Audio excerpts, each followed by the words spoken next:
안녕하세요. 저는 김대식입니다. 68살이죠.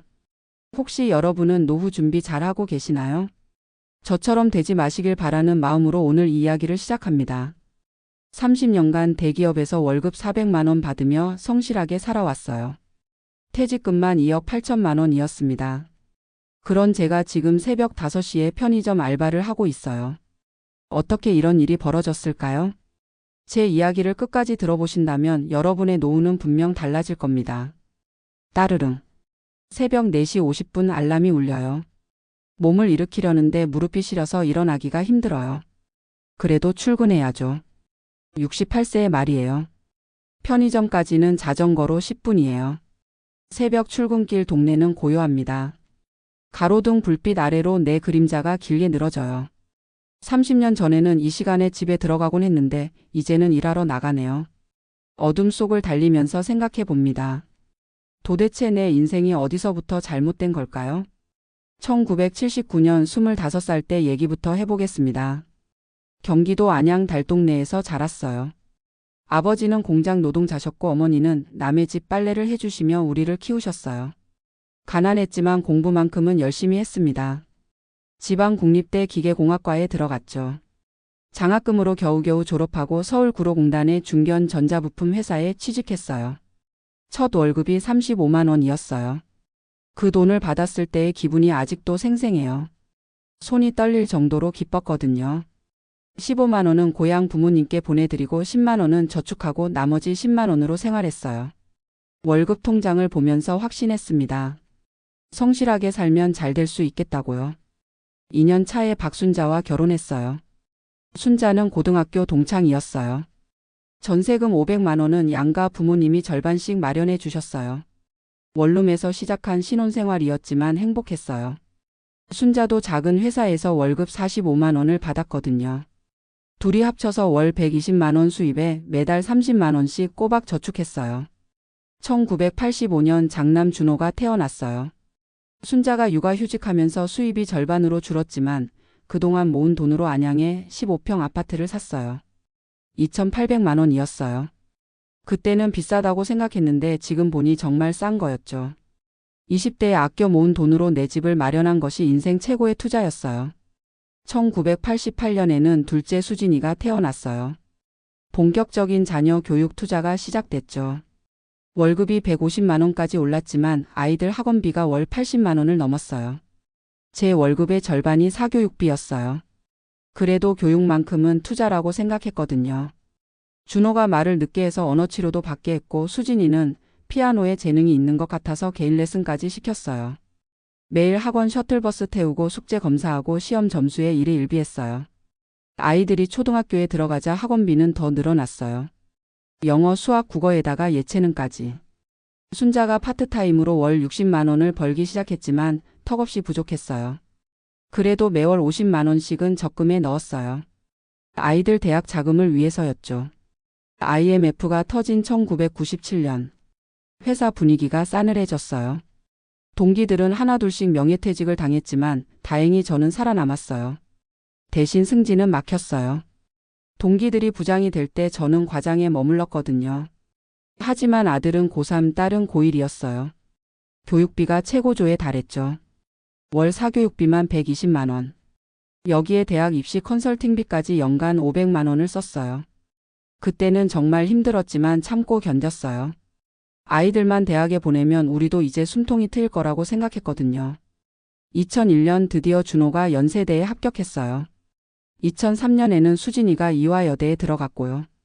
4년간 등록금만 총 1억 1,500만 원이 들었어요. 준호는 대학원까지 갔으니까 1억 5천만 원이었죠. 돈이 모자라서 안양 아파트를 팔았어요. 2억 8천만 원에 매도하고 수원 영통구 32평 아파트로 이주했어요. 집값 차익으로 아이들 대학 등록금을 댔죠. 부동산 투자라고 할 것도 없이 그냥 살던 집이 올라준 거였어요. 2009년 59살에 조기 퇴직했어요. 회사 구조 조정 때문이었죠. 퇴직금 2억 8천만 원과 그동안 모은 적금 1억 2천만 원. 총 4억 원을 손에 쥐었어요. 수원 아파트는 4억 5천만 원으로 평가됐고 대출은 모두 갚은 상태였어요. 총 자산이 8억을 넘었죠. 그때만 해도 노후는 걱정 없겠다고 생각했어요.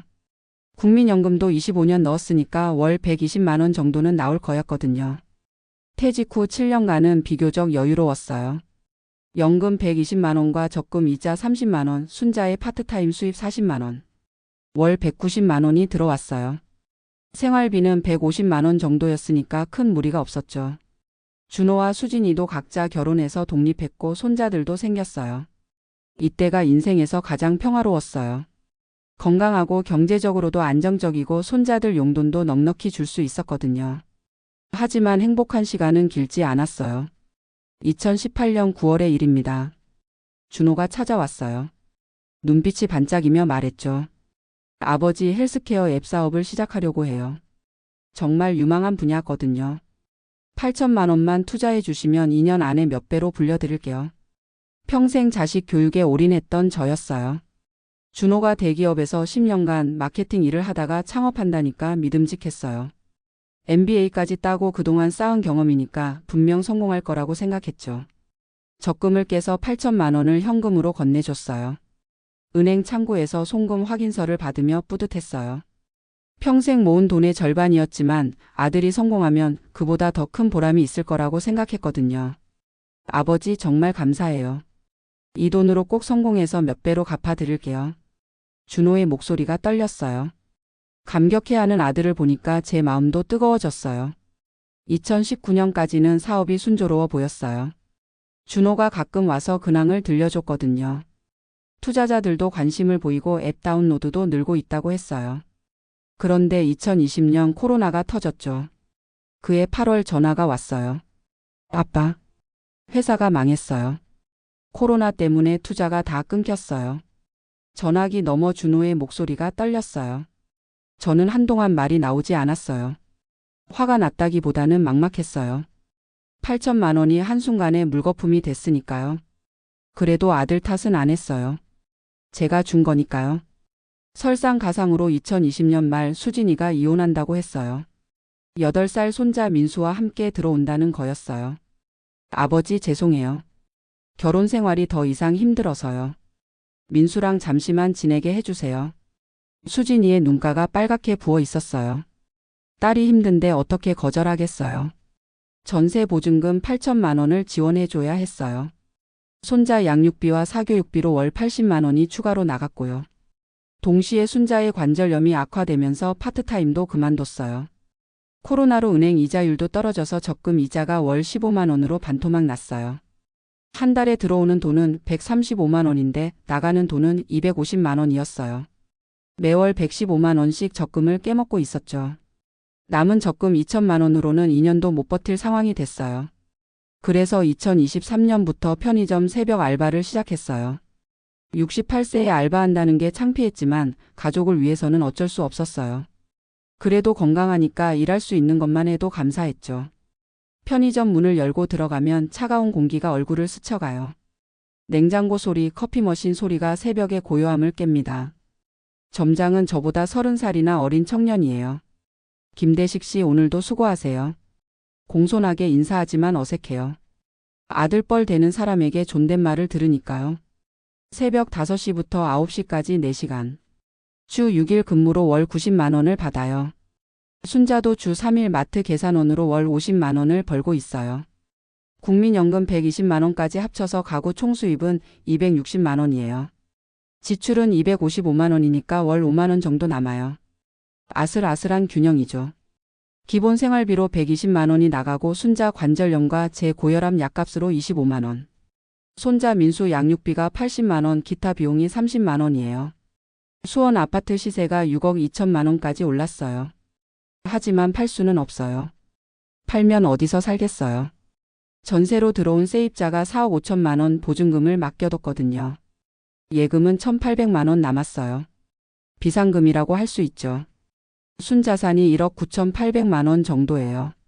숫자로 보면 그럴듯해 보이지만 현실은 빠듯해요. 매달 5만 원씩 저축한다고 해도 예상치 못한 지출이 생기면 금세 바닥이 나거든요.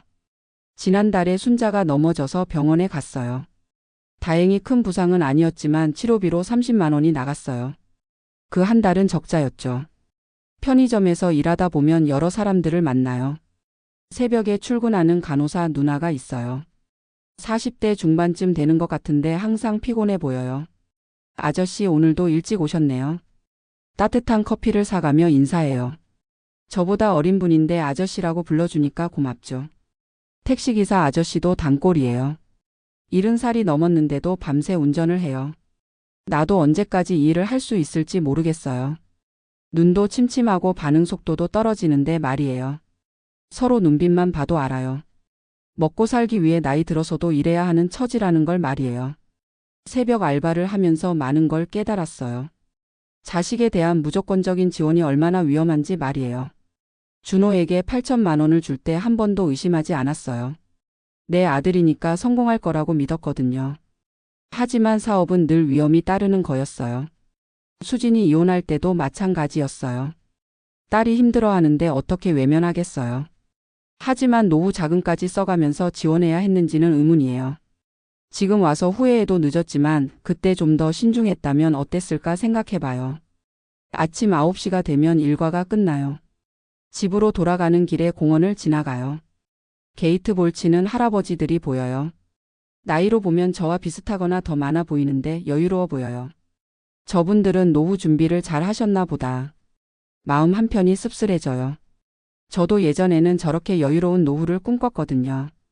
집에 들어가면 순자가 아침을 준비하고 있어요. 관절염 때문에 손목에 파스를 붙이고 있는 모습이 안쓰러워요. 여보 미안해요. 내가 일을 더 못해서. 무슨 소리야? 우리가 젊었을 때는 당신이 나보다 더 많이 일했잖아. 이제는 내가 할 차례지. 하지만 속으로는 미안한 마음이 커요. 평생을 가정에만 헌신한 아내를 65세에 마트 계산원으로 내보내야 하니까요. 손자 민수가 학교 가기 전에 인사해요. 할아버지 다녀오세요. 오늘 수학시험인데 100점 받을게요. 8살 아이의 순진한 웃음을 보면 마음이 아파요. 이 아이 때문에 경제적 부담이 늘어났지만 원망할 수는 없어요. 제 손자니까요. 다만 민수의 미래가 걱정돼요. 지금처럼 살면 민수 대학 등록금은 어떻게 마련하겠어요. 제가 준호와 수진이에게 해준 것처럼 민수에게도 해줘야 하는 건 아닐까요? 하지만 현실적으로 불가능해 보여요. 지금 68세인 제가 민수가 대학 갈 10년 후에도 일할 수 있을까요? 때로는 수원 아파트를 팔까 하는 생각도 들어요. 6억에 팔면 전세 보증금 4억 5천만 원 빼고 1억 5천만 원이 남아요. 그 돈으로 작은 전세집으로 이사가고 나머지로 여유 있게 살 수도 있겠죠. 하지만 집값이 더 오를 수도 있잖아요. 그리고 전세집으로 이사가면 또 다른 불안이 생길 거예요. 집주인이 집을 팔겠다고 하면 어떡하겠어요. 요즘 뉴스에서 전세 사기 얘기가 많이 나오잖아요. 나이 들어서 그런 일 당하면 정말 막막할 것 같아요. 그래서 지금 집을 지키고 있어요. 비록 현금 여유는 없지만 집이라도 있으니까 마지막 보루는 되겠죠. 요즘 젊은 사람들 보면 부러워요. 편의점에 커피 사러 오는 30대 직장인들 말이에요. 스마트폰으로 투자 앱을 보면서 주식이며 코인이며 활발하게 투자하더라고요. 제가 젊었을 때는 그런 정보도 없었고 투자라는 개념도 약했어요. 은행 적금이 최고라고 생각했거든요. 지금 생각해보면 너무 안전한 것만 추구했던 것 같아요. 물론 위험한 투자를 했다가 원금을 잃을 수도 있었겠지만 적어도 자산을 늘릴 기회는 있었겠죠. 제가 젊었을 때 부동산이나 주식의 일부라도 투자했다면 지금 상황이 달랐을지도 모르겠어요. 하지만 후회만 하고 있을 수는 없어요. 지금이라도 할 수 있는 일을 해야겠죠. 편의점 알바 외에도 다른 일자리를 알아보고 있어요. 경비원, 청소원, 주차관리원 같은 일들 말이에요. 68세에도 할 수 있는 일이 생각보다 많더라고요. 다만 체력이 걱정이에요. 새벽 알바만 해도 오후가 되면 피곤해지거든요. 나이가 나이인지라 회복이 예전 같지 않아요. 순자와 상의해서 주말에는 벼룩시장에서 물건을 팔아볼까 생각 중이에요. 집에 안 쓰는 물건들이 많거든요. 예전에 아이들이 쓰던 책이며 옷이며 제가 젊었을 때 모은 LP판까지. 요즘은 중고 물품을 온라인으로도 판다고 하던데 저는 인터넷을 잘 못해서 직접 나가서 팔아야겠어요. 큰 돈은 안 되겠지만 월 10만 원이라도 더 벌면 도움이 되겠죠. 준호는 요즘 어떻게 지내는지 가끔 연락이 와요. 중소기업 과장으로 월 350만 원을 받고 있다고 해요. 사업 실패로 신용불량이 돼서 대출이 안 된다고 하더라고요. 아버지 죄송해요. 빨리 돈 벌어서 그때 받은 돈 갚아드릴게요. 마음은 고맙지만 현실적으로 어려울 것 같아요. 준호도 중2 초 아들 둘 키우느라 돈이 많이 들거든요. 350만 원으로 내 식구가 살기도 빠듯할 거예요. 수진이는 초등교사로 월 320만 원을 받아요.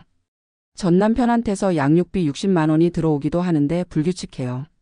가끔 안 주는 달도 있거든요. 아버지 제가 독립하려고 하는데 당분간은 힘들 것 같아요. 민수 학원비도 많이 들고 전세금도 모아야 하고. 딸도 나름대로 고생하고 있어요. 37세에 이혼해서 아이 키우며 일하는 게 쉽지 않겠죠. 그래서 저는 아이들에게 부담 주지 않으려고 노력해요. 제가 알바해서라도 생활비는 충당하겠다고 말했어요. 하지만 솔직히 언제까지 이렇게 살 수 있을지 모르겠어요. 나이가 더 들면 편의점 알바도 못할 거거든요. 국민연금 120만 원으로는 생활이 안 돼요. 기본 생활비만 해도 150만 원은 들어가는데 손자 양육비까지 생각하면 턱없이 부족해요. 정부에서 기초생활수급자 지원이 있다지만 집이 있어서 대상이 안 될 것 같아요. 그렇다고 집을 팔 수도 없고 참 애매한 상황이에요. 가끔은 이런 생각도 해요. 내가 너무 욕심을 부렸나 하고 말이에요. 자식들 명문대 보내고 좋은 집에서 살려고 하고 손자까지 뒷바라지 하려고 하고. 그냥 적당히 살았다면 어땠을까요? 자식들을 지방대에 보내고 작은 집에서 만족하고 노후 자금을 확실히 준비했다면 지금처럼 새벽 알바를 하지 않아도 됐을 거예요. 하지만 그때 최선의 선택이라고 생각했거든요. 자식 교육에 투자하는 게 나중에 더 큰 보람으로 돌아올 거라고 믿었어요. 결과적으로는 실패했지만 그 선택을 후회하지는 않아요. 준호와 수진이가 모두 좋은 대학 나와서 안정적인 직업을 갖지 않았나요? 비록 지금은 각자 어려움이 있지만 교육의 힘은 평생 가는 거니까요. 다만 아쉬운 점이 있다면 노후 준비를 소홀히 했다는 거예요. 자식들이 다 키워놓으면 우리를 돌봐줄 거라는 막연한 기대가 있었어요.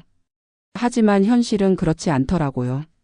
아이들도 각자 살기 바쁘고 경제적으로 여유롭지 않아요. 오히려 제가 더 도와줘야 할 상황이 된 거죠.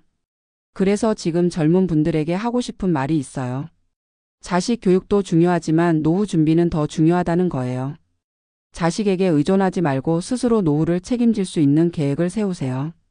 30에서 40대라면 자녀 교육비와 노후 준비 비율을 73 정도로 설정하세요. 교육비에 모든 돈을 쏟아붓지 마시고 노후 자금도 꾸준히 준비하세요. 50대가 되면 자녀 독립 이후에는 노후 자금을 우선순위로 두세요. 자녀들이 대학을 졸업하고 취업하면 이제는 본인의 노후를 챙길 때예요. 그리고 자녀 지원에는 반드시 한계를 설정하세요. 저처럼 노후 자금까지 털어서 자녀를 도와주면 안 돼요. 도와주되 본인의 생활 안정성을 해치지 않는 선에서 해야 해요. 투자도 중요해요. 저는 평생 은행 적금만 했는데 인플레이션을 생각하면 실질적으로는 손해였어요. 부동산이나 주식 같은 투자도 적절히 섞어서 자산을 늘려야 해요. 물론 무리한 투자는 금물이지만 너무 안전한 것만 추구해도 문제예요. 비상금도 꼭 준비하세요. 총 자산의 20% 이상은 절대 손대지 않는 비상금으로 보유하세요. 예상치 못한 일이 생겼을 때 노후 자금까지 털어 쓰는 일이 없도록 말이에요. 건강 관리도 중요해요. 부부 중 한 명이라도 아프면 가계 수입이 급감해요. 젊을 때부터 꾸준히 운동하고 정기검진 받고 건강 관리에 신경 쓰세요. 저는 다행히 68세까지 큰 병 없이 일할 수 있어서 다행이에요. 하지만 순자의 관절염처럼 예상치 못한 질병이 생기면 경제적 부담이 커져요. 오늘도 편의점에서 일하면서 이런저런 생각을 했어요. 과연 언제까지 일을 할 수 있을까 하고 말이에요. 새벽 6시쯤 되면 출근하는 사람들이 하나둘씩 들어와요. 커피 한 잔 사가며 하루를 시작하는 모습들을 보면 예전의 제 모습이 떠올라요. 30년 전 저도 아침마다 커피 한 잔 마시며 출근했거든요. 그때는 설마 내가 68세에 편의점에서 일하게 될 줄 몰랐어요. 인생이 정말 예측하기 어려운 것 같아요. 하지만 후회만 하고 있을 수는 없어요. 지금 상황에서 최선을 다하는 수밖에 없죠. 몇 달 전에 편의점 사장님이 제안했어요. 김대식 씨 혹시 풀타임으로 일할 생각 없으세요? 하루 8시간씩 하면 180만 원 정도 받을 수 있거든요. 솔깃했지만 체력적으로 무리일 것 같아서 거절했어요. 68세에 하루 8시간씩 서서 일하는 건 힘들어요. 지금도 4시간만 해도 다리가 아픈데 말이에요. 대신 토요일 알바를 하나 더 시작했어요. 마트에서 카트 정리하는 일이에요. 주말에 3시간씩 해서 월 15만 원 정도 더 벌어요. 이제 월 수입이 105만 원이 됐어요. 순자 마트 계산원 50만 원, 연금 120만 원까지 합쳐서 275만 원이에요. 월 지출 255만 원이니까 20만 원 정도 남아요.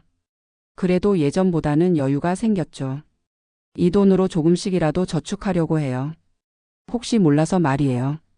가끔 동네에서 옛날 직장 동료들을 만나요.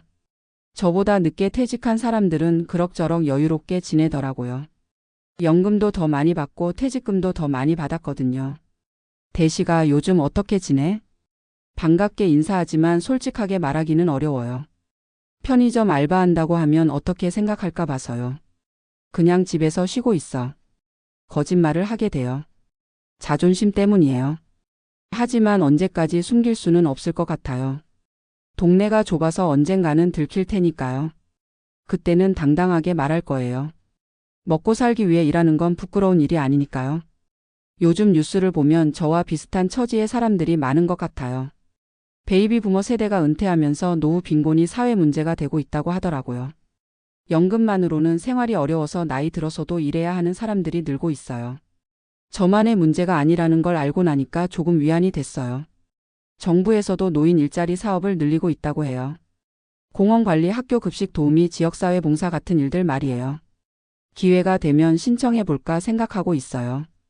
편의점 알바보다는 체력적으로 덜 힘들 것 같거든요. 비록 돈은 적게 받겠지만 나이에 맞는 일이라면 더 오래 할 수 있을 거예요. 손자 민수가 요즘 자주 물어봐요. 할아버지 왜 새벽에 나가세요? 아직 어린 나이라 정확히 설명하기 어려워요. 할아버지가 일하러 가는 거야. 그럼 할아버지도 회사에 다녀요? 순진한 질문에 마음이 아파요. 어떻게 설명해야 할까요? 할아버지는 편의점에서 일해. 사람들이 물건 사러 오면 계산해 드리는 거야. 와, 멋있어요. 저도 커서 편의점에서 일할래요. 아이의 순수한 반응에 웃음이 나와요. 하지만 속으로는 복잡해요. 민수는 절대 이런 일 안 해도 되도록 키워주고 싶거든요. 수진이와 이런 얘기를 한 적이 있어요. 민수 교육은 어떻게 생각해? 요즘 사교육비가 많이 든다던데. 아버지, 제가 알아서 할게요. 더 이상 부담 드리고 싶지 않아요. 딸의 말이 고마우면서도 걱정돼요. 교사 월급만으로 아이 하나 제대로 키우기 쉽지 않을 텐데요. 저는 준호와 수진이를 명문대에 보냈지만 민수는 어떻게 될까요? 경제적 여건이 예전 같지 않으니까 걱정이 돼요. 그래도 교육만큼은 포기하면 안 된다고 생각해요. 제가 이렇게 힘들게 살아도 아이들이 좋은 교육받은 덕분에 안정적인 직업을 갖지 않았나요? 민수도 마찬가지일 거예요. 다만 제가 직접 도와주기는 어려울 것 같아요. 지금 상황에서는 제 생활 유지하는 것만으로도 빠듯하거든요. 대신 수진이가 잘 계획해서 준비했으면 좋겠어요. 교육 적금 같은 것도 미리 들어두고 민수가 공부를 잘해서 장학금도 받을 수 있도록 도와주고요. 요즘은 온라인 교육도 많다고 하니까 꼭 비싼 학원에 보내지 않아도 될 것 같아요. 제가 젊었을 때보다는 교육 방법이 다양해졌잖아요. 편의점에서 일하다 보면 여러 가지 사람들을 만나요. 밤새 공부하고 새벽에 라면 사가는 고시생도 있고 아르바이트로 학비 벌어서 대학 다니는 학생도 있어요. 그런 모습들을 보면 대견해요. 어려운 환경에서도 꿈을 포기하지 않고 열심히 사는 젊은이들을 보면 희망이 생겨요. 며칠 전에는 새벽 배송 일하는 청년과 이야기를 나눴어요. 아저씨는 왜 이 시간에 일하세요? 먹고 살려고 그러지. 너는 왜 새벽 배송을 해? 학비 벌려고요. 낮에는 대학교 다녀서 밤에 일해야 해요. 서로의 사정을 알고 나니까 동질감이 느껴졌어요. 나이는 많이 차이 나지만 열심히 살려고 노력하는 마음은 같잖아요. 젊을 때 고생은 사서도 한다는 말이 있어. 지금 힘들어도 나중에 꼭 좋은 일이 있을 거야. 고마워요, 아저씨. 아저씨도 건강하세요. 이런 대화를 나누고 나면 마음이 따뜻해져요. 혼자만 힘든 게 아니구나 하는 생각이 들거든요. 집에 돌아가면 순자가 항상 아침을 준비해 두고 있어요. 요즘은 간단하게 해요. 예전처럼 반찬을 많이 만들지는 않아요. 경제적인 이유도 있고 체력적으로도 힘들어 하거든요. 오늘 일은 어땠어? 그냥 그래. 별일 없었어. 많은 말을 하지 않아요. 서로 힘든 걸 아니까 괜히 더 걱정시키고 싶지 않아서요. 아침을 먹고 나면 보통 2에서 3시간 정도 쉬어요. 새벽 일이라 피곤하거든요. 예전에는 낮잠을 안 잤는데 요즘은 잠깐씩 자지 않으면 견디기 어려워요. 오후에는 집안일을 도와요. 무거운 것 들기, 전구 갈기, 간단한 수리 같은 일들이요. 순자 혼자서는 힘든 일들이니까요. 가끔 민수와 함께 공원에 가기도 해요. 아이가 축구하는 모습을 보면 저절로 웃음이 나와요. 할아버지 같이 축구해요. 함께 뛰어놀고 싶지만 체력이 안 돼요. 할아버지는 여기서 지켜볼게. 민수가 골 넣는 모습 보고 싶어. 아이와 함께 있는 시간이 하루 중 가장 행복해요. 경제적으로는 부담이지만 손자가 있어서 삶의 활력이 생기거든요. 저녁에는 가족과 함께 TV를 봐요. 뉴스를 보면서 세상 돌아가는 이야기를 나누기도 하고 예능 프로그램 보며 웃기도 해요. 아버지, 요즘 물가가 너무 올라서 걱정이에요. 수진이가 말해요. 그러게 말이야. 우리 젊었을 때는 짜장면이 100원이었는데 이제는 8,000원이야. 세월의 변화를 실감해요. 제가 첫 월급 35만 원 받을 때와 지금을 비교하면 정말 많이 달라졌어요. 밤 10시쯤 되면 잠자리에 들어요. 새벽 4시 50분에 일어나야 하니까 일찍 자야 해요. 젊었을 때는 밤 12시에 자도 괜찮았는데 이제는 체력이 예전 같지 않아요. 침대에 누워서 하루를 돌아봐요. 오늘도 무사히 하루를 버텼구나 하는 생각이 들어요. 내일도 건강하게 일할 수 있기를 바라면서 잠이 들어요. 이런 생활이 벌써 1년이 넘었어요. 처음에는 언제까지 이렇게 살아야 하나 막막했는데 이제는 나름대로 적응이 됐어요. 사람은 적응의 동물이라는 말이 맞는 것 같아요. 하지만 여전히 미래에 대한 불안은 있어요. 나이가 더 들어서 일을 못하게 되면 어떻게 할까 하는 걱정이요. 그래서 건강 관리에 더 신경 쓰려고 해요. 일 끝나고 집에 와서 간단한 스트레칭도 하고 금연도 했어요. 예전에는 하루에 반 값씩 피웠는데 1년 전부터 완전히 끊었거든요. 담배값도 아끼고 건강도 챙기고 일석이조예요. 술도 거의 안 마셔요. 가끔 동네 친구들이 만나자고 하지만 술값이 아까워서 자주 나가지 않아요. 대신 집에서 손자와 함께 차를 마시며 이야기하는 시간을 늘렸어요. 40년 넘게 부부로 살았지만 이렇게 많은 대화를 나눈 건 처음인 것 같아요. 여보, 우리 젊었을 때 생각나지? 그럼 그때는 정말 힘들었지만 희망이 있었잖아. 지금도 나쁘지 않아. 건강하고 가족도 함께 있고 서로 위로하며 지내고 있어요. 요즘 들어 깨달은 게 있어요. 돈이 전부가 아니라는 거예요. 물론 경제적 안정이 중요하지만 그것만이 행복의 전부는 아니더라고요. 가족이 건강하고 함께 있을 수 있다는 것만으로도 감사해요. 특히 손자 민수가 밝게 자라는 모습을 보면 뿌듯해요. 며칠 전에 민수가 그림을 그려줬어요. 할아버지, 할머니, 엄마 그리고 자기가 함께 손잡고 있는 그림이었어요. 할아버지, 우리 가족이에요. 예쁘죠? 그 그림을 보고 있으니까 눈물이 났어요. 이 아이에게는 할아버지가 편의점 알바를 하든 말든 상관없어요. 그냥 함께 있는 것만으로 행복해 하거든요. 어른들은 복잡하게 생각하지만 아이들은 단순해요. 사랑하는 사람과 함께 있으면 그게 행복인 거죠. 제 이야기를 들으신 분들에게 마지막으로 하고 싶은 말이 있어요. 첫째, 노후 준비는 젊을 때부터 시작하세요. 저처럼 자녀 교육에만 모든 걸 투자하지 마시고 본인의 노후도 함께 준비하세요. 둘째, 자녀에 대한 지원은 적정선을 지키세요. 도와주되 본인의 생활 안정성을 해치지 않는 선에서 하세요. 셋째, 건강 관리를 소홀히 하지 마세요. 나이 들어서도 일할 수 있는 건강한 몸이 최고의 자산이에요. 넷째, 다양한 투자를 고려해 보세요. 저처럼 적금만 하지 마시고 부동산이나 주식 같은 투자도 적절히 섞어서 자산을 늘리세요. 다섯째, 비상금을 충분히 준비하세요. 예상치 못한 일이 생겼을 때 노후 자금까지 손대는 일이 없도록 하세요. 마지막으로 현재 상황이 어렵더라도 절망하지 마세요. 저처럼 68세에 새벽 알바를 해도 가족과 함께하는 일상에서 행복을 찾을 수 있어요. 돈이 전부가 아니에요. 건강하고 사랑하는 사람들과 함께 있다면 그것만으로도 충분히 의미 있는 삶이라고 생각해요. 제 이야기가 여러분의 노후 준비에 조금이라도 도움이 되었기를 바랍니다. 여러분은 저보다 더 현명한 선택을 하셔서 안정되고 행복한 노후를 보내시길 바라겠습니다. 내일도 새벽 4시 50분에 알람이 울릴 거예요. 하지만 이제는 두렵지 않아요. 오늘 하루를 성실히 살았으니까 내일도 최선을 다할 거거든요. 여러분도 하루하루 최선을 다하며 사시길 바랍니다. 그러면 분명 좋은 결과가 있을 거예요. 긴 이야기 들어주셔서 감사합니다. 여러분의 앞날에 행운이 함께 하시길 바라겠습니다.